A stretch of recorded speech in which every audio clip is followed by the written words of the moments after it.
Pulezidenti mu kwogera kwe yagamba nti gavumenti ya NRM bwe yajja mu buyinza teyasooka kukola ku bya mizannyo olw'obwetaavu mu ggwanga obwaliwo ate n'obufunda bw'ensawo.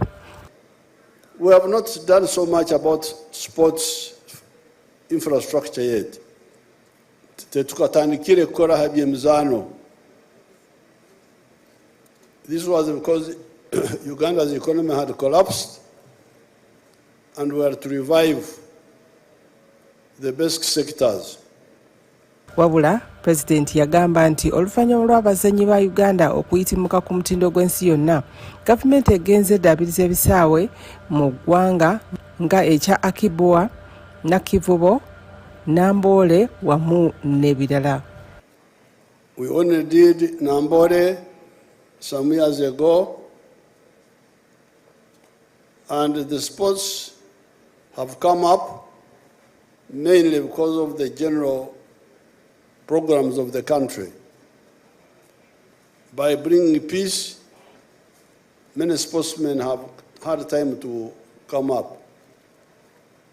By expanding the educational facilities, the schools have produced many sports people. Tandika okuddaabiriza ebisaawe bino, bannamizannyo baawa gavumenti amagezi nti ekisaawe ky'emizannyo kirina okuliraana ate ekisaawe ky'ennyonyi kisobozese entambula ennyangu eri abazannyi n'abo abagikwasaganya. But the sports people came with their own buromborombo, their own issues. They said the stadium must be near an international airport. Why? That the sports people come and fly in and fly out and what?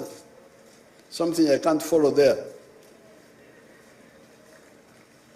Oh, if that is the case, then we have an international airport at Hoima. So you come to Hoima. That's how Hoima comes.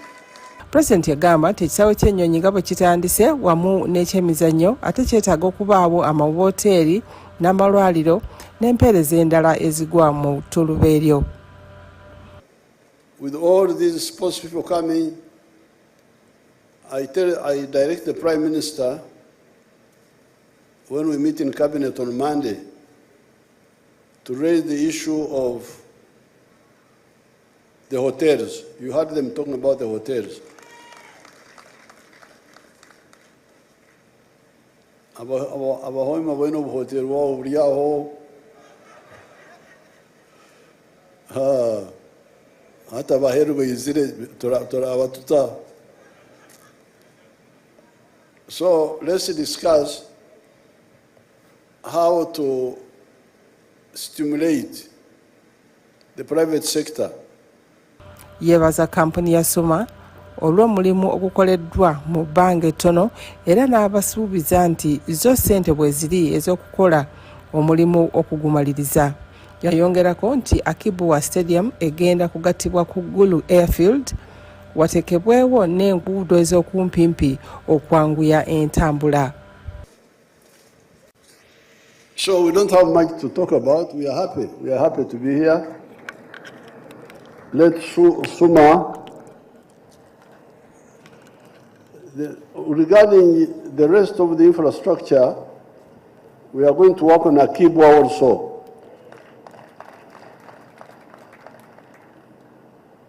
And now we have had to link Akibowa with the Gulu Airport. Upgrade the airport in Gulu, which is an Air Force base, upgrade it to become an international airport. And then link it with a shortcut road with the Lila. Instead of going to Kamudin, we shall find a shortcut to make sure the sportsmen land at Gulu, then come, drive, and then go, those things. Yayoza abeekoyima okufuna amakulu ago. So I want to thank everybody and congratulate the people of Hoima for getting manna from heaven, which they had not planned for. Ekeja yonke ekereta ronga kajireta. With these few words, I thank everybody and I wish you good luck. Ye Mama Janet Museveni ng'ate ye minisita w'ebyemizannyo n'enjigiriza yali musanyufu okulaba omulimu ogukoleddwa Suma mu myezi 7 gyokka era ne yeebaza abo bonna ababadde b'okulaba nga emirimu gino gigenda bukwakku. It is a real pleasure and joy to be here this afternoon, accompanying the President to see the ongoing work for construction of Hoima City Stadium as one of the facilities that shall be hosting the African Cup of Nations tournament in 2027 in the months of July and August. I'm happy indeed to see the tremendous progress by Suma within this short period of 7 months since construction started in September 2024. I always want to thank Honorable Peter Ogwang, of course, and his team, as well as the local leadership who have been keeping an eye on the progress of the project and always bringing feedback to us as a ministry for further support by government if that support is required. And of course, working with our monitoring team led by Mr. Kenneth Semogirere, who's been working under the leadership of Peter Ogwang. Your Excellency, there are also other people from various ministries, departments, and agencies of government that have worked with us as a ministry responsible for sports to support Suma achieve what we have seen here today. Yalina essuubi nti ekisaawe kya Hoima nga kiwedde kigenda kwongera ku nkulaakulana mu bbendobendo ly'e Bunyoro. Ku lwa gavumenti yasiima omugenzi James Rujumba eyawaayo yiika 10 ez'ettaka n'effufa n'ewaayo yiika 10 okuzimbako ekisaawe kino gali kwoleka. And based on the impressions that Suma showed us, I believe that once this facility is completed, it will add so much value to the development of sports in our country and more to this region in Bunyoro.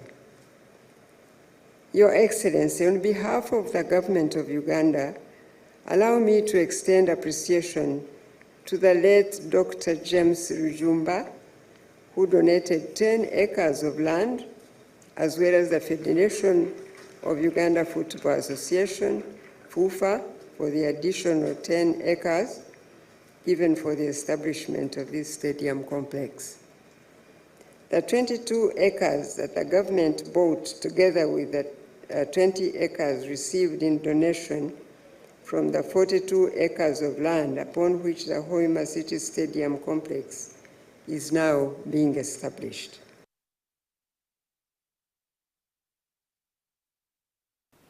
Ate era mu Agafa Embuga amalala omukulembeze w'eggwanga sabbiiti eyo yonna yagimala mu bitundu by'e Bunyoro ng'ekyamutwala eno kwe kulondoola enkola ya PDM era mu district ez'enjawulo naye olukuŋŋaana lwe yakuba e Kagadi bw'atyo yakuutira bannansi bonna n'abantu abawangalira mu kitundu ekyo okulaba nti babeera basaale nnyo mu kuloopa n'okulwanyisa abakulembeze bonna abeenyigira mu buli bw'enguzi mu nkola ya PDM.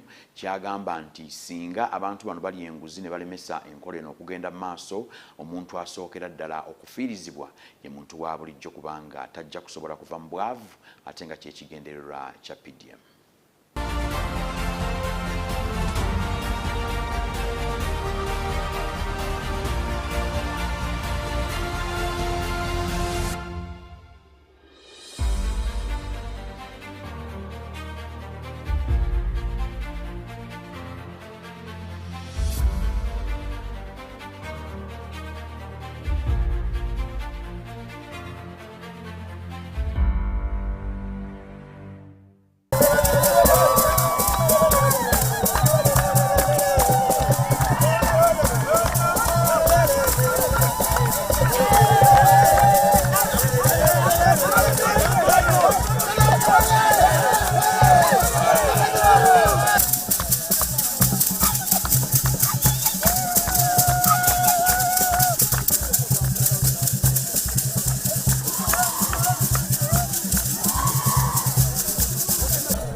Ninkumanyisa ngu ensonga emu etwire okumanya abantu betu abasoga bagamba mu lulimi lwabo ngu akange kakira akaife, bagamba ngu akange nikakira akatwe ekyatwena. Ati NRM nikyo twikala tubagamba abokuba nikyanguha okukora ebyabaguda okebwa ebyabanaku. Ijo tuletiriho ima ntutaho itafari ali university ya Bunyoro ya government konga nabagambira nti murore kurungi nsobora kwombeka university eno hano mu Bunyoro usange kwerakingura emiryango yayo abana baruma okukira ubwinyiro barugahandi eri mu Bunyoro beta abana ba Bunyoro baha abokuba tubaine sente zokusasula mbwenaho nunu kugonza okuteka maana kigambo kya akange kakira akaife.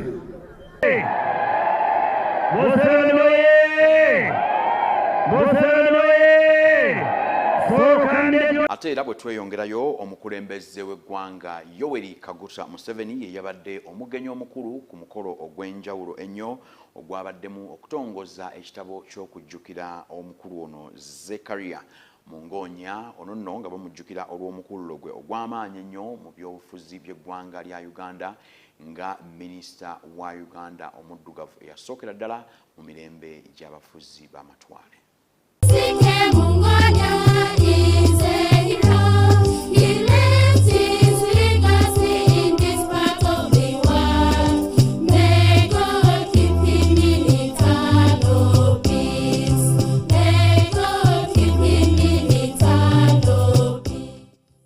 Seven-hour ride to Mbarara, and if that bus left you, there was no way you would go to school. In Kashonji, when the day would break, you would see sick people in the bus, students, people going for weddings. So I thank him for seeing an opportunity where people were not able to see. How was this book written? To whom was it written for? And so on. This book, this write-up is multi-generational.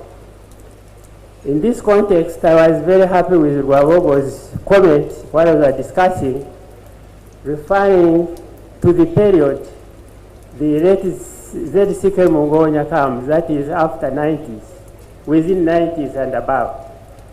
But before 90s, many things had happened, the slave trade, the Berlin Conference, and so on and so forth. So what happened then had an influence on the Assembly of Uganda as we know it, the Berlin Conference. he was an honest man, and he insisted that we should be honest. He had integrity, and he wanted us to have strong moral principles, and he tried to instill those principles to us. As the ambassador said, he had diplomacy, and he would generally want to listen to people more than talking to them. ZCK Mungonya was a great and loved statesman, notable for being the first elected Nganzi of Ankole and the first appointed African minister in the colonial administration. That was not a mean achievement, I can tell you. He made significant contributions to the socio-economic development of Uganda in both pre-independence and post-independence periods. And this was exemplified by his transformative leadership style, strong commitment to education, an empowering force, especially for young people. Pioneering and promoting land tenure reforms for the benefit of all. Hard work, integrity, and discipline. Unwavering and wholehearted support to the development of the church and his motherland, Uganda. I'm very happy with the people who wrote this book.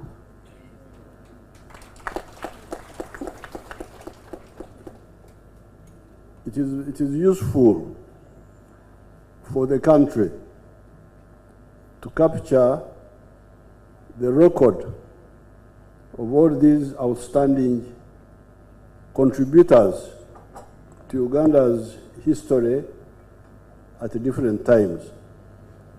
So I want to thank Gwenny for leading this effort.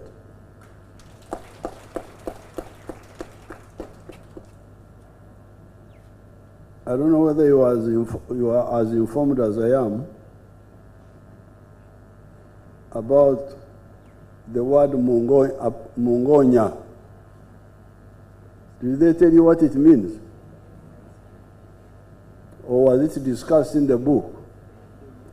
Now, mungonya would have been named after Abangonya. Do you know that? Abangonya, just before the Europeans started coming here, the Banyankore started buying guns from the Arabs. So the Banyankore actually had firearms before the Europeans came. And even the Baganda. Now there were some Baganda mercenaries with guns. These were called the Abangonya. Did you know that, you people?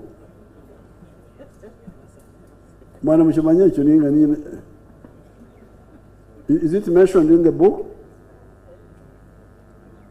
Now, the Bangonya were the Baganda mercenaries, a regiment of them, armed with guns.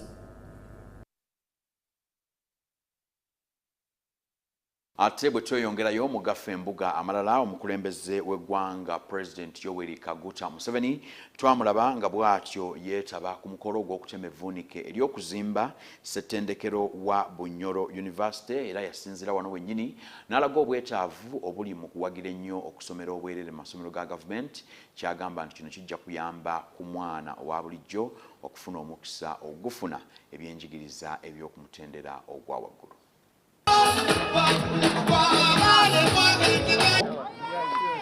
Mama na mzee tukwenda kuwasima muno habokuija ekiro kino. When the NRM came into government, there was only one public university, Makerere University. And we said Makerere University was graduating 80 doctors a year. According to the WHO, you need one doctor for every 500 people. Uganda, with a population of 46 million people, needs 92,000 doctors. Therefore, with graduating 80 doctors a year, you can see there was no hope of fulfilling the tasks. That's why from the beginning, even when we didn't have enough money, we evolved this policy which we are talking about now, the one of having a public university for each of the 18 zones of independence. And we have already had universities in about 10 or 12 of them. So therefore, This is what we are implementing here.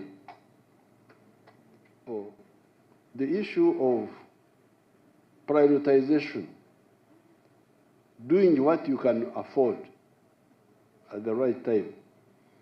You have been talking about timing.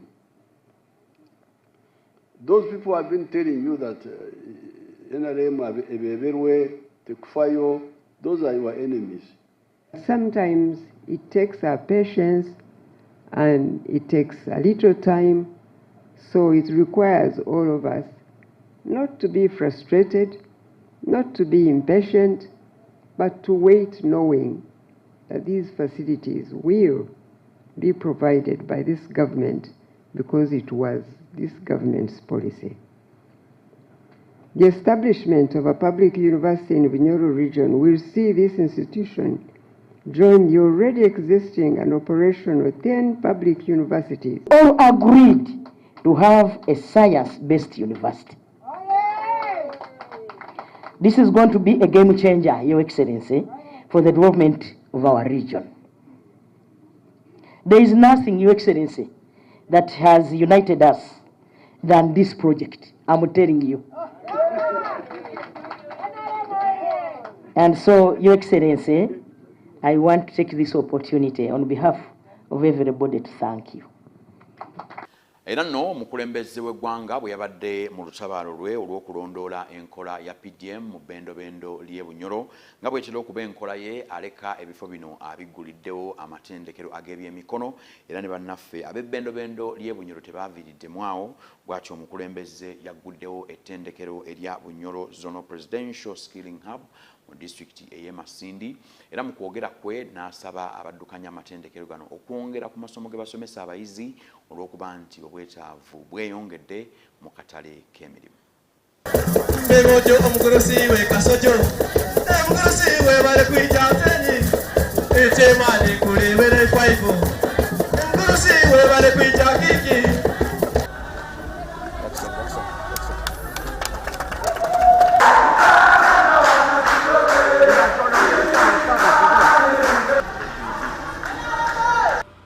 Ng'emu ku nkola za gavumenti ez'okutumbula embeera z'abavubuka okuyita mu kutendekebwa, Pulezidenti Yoweri Museveni yaggulawo ebbanguliro ly'omu bbendobendo lya Bunyoro ku kyalo Kiryana mu disitulikiti ly'e Masindi. Nga yakatuuka, Pulezidenti yali awerekeddwako Maama Janet Museveni yalambula ettendekero lino era n'addamu okukigumiza nti okutendekebwa mu mirimu gy'emikono y'engeri esinga obukulu mu kutumbula ebyenfuna mu bavubuka. Omukulembeze ng'ayogerako eri abantu yasaba abaddukanya amabanguliro agali mu ttuluba eryo okwongera ku masomo agaweebwa abayizi kubanga obwetaavu bwagwo bweyongedde. So, free education.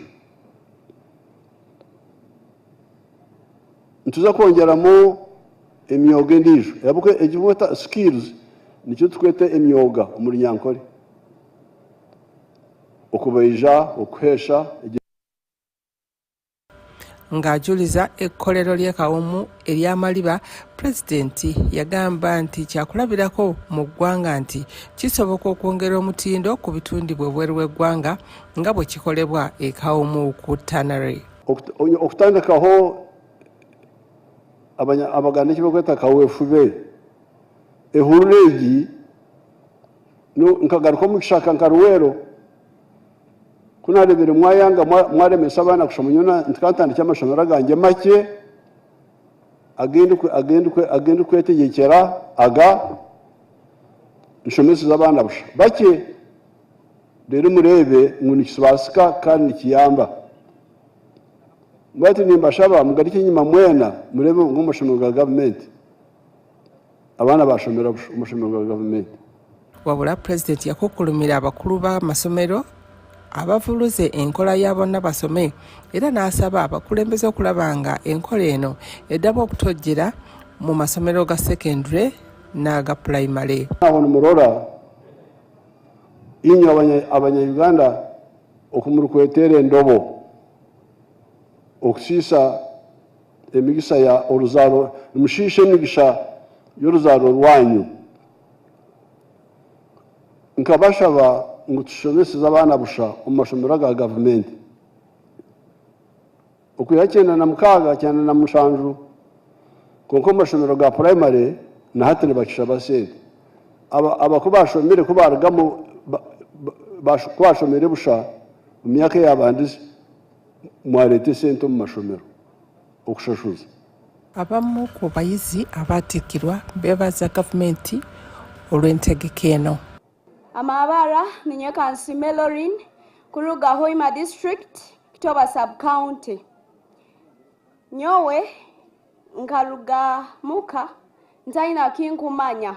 Kubano okumanya information yokusoma kuno kwa busa ekansanga mu kwenjera ngabandi teen mother nzairo mwana bwiro bontaina kiyamba ndi omuntu ayayeberwe ira yalekerweho muzeyi nyoka nsanganya lekerweho ngonza kusima ngo kanyijuka wantekerezaho kubanyikalani ntekezani nyabuzo isanota omuntu nkai wakutekereza muntu wahansa kusembayo nkanyowe kubagali mazima nkaijanu ntaina kinkumanya ntaina kikusobora ubatwetaga mindset class ntaina kinkumanya kubanka kangira mukyo musanju muzeyi nyowe ntasome kakangira mukyo musanju era nko omuntu ondi bagambogo atasome taina makuru choka bwire bunu kuruganya izire hanu nkasoma nyaturuka era nkaba wa third intake na graduation yaitu mama waitu nabanja akaija akabaho niwe mujulizi nti akabaho ninkoraki ninjwara mu intake egyo ngoza kusima nti kuruganya rugire hano ntaikalire nyatozo omulimo nikonta disappointing omuntu ogwa yantekere izoho yamanyangu na nyowe nkwetagibwa kandi nyina omugaso mu ihanga ly'ituline lya Uganda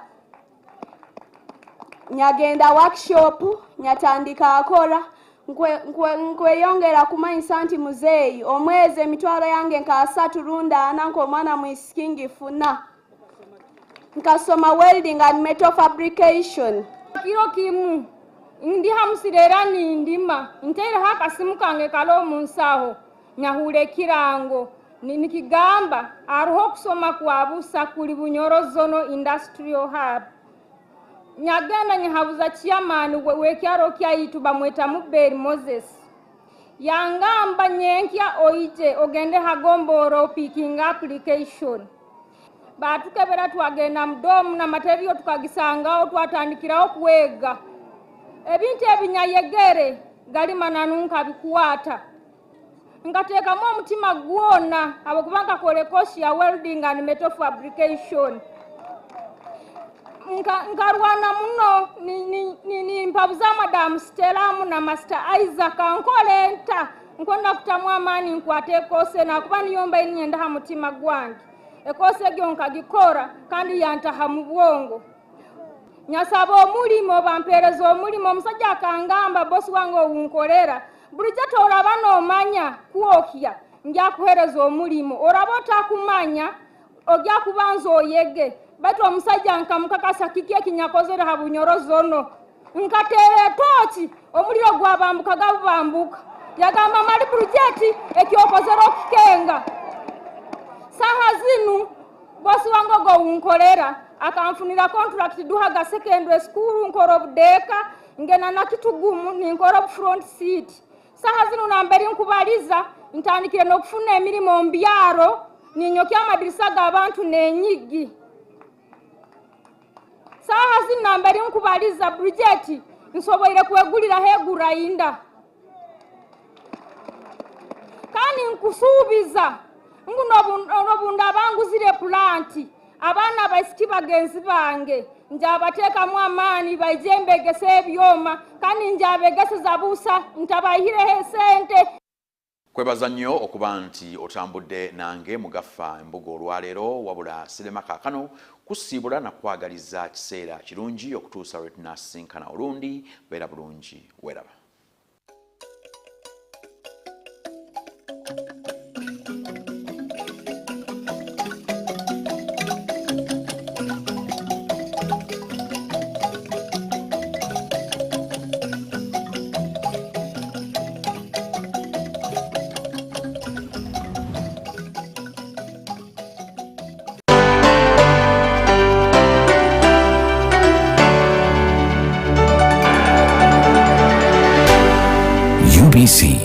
inspiring Uganda.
Today.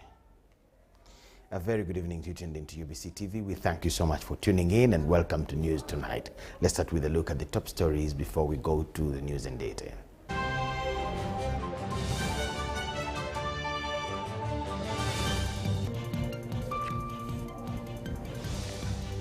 First Lady and Minister for Education and Sports, Mrs. Janet Museveni, wants institutions of higher learning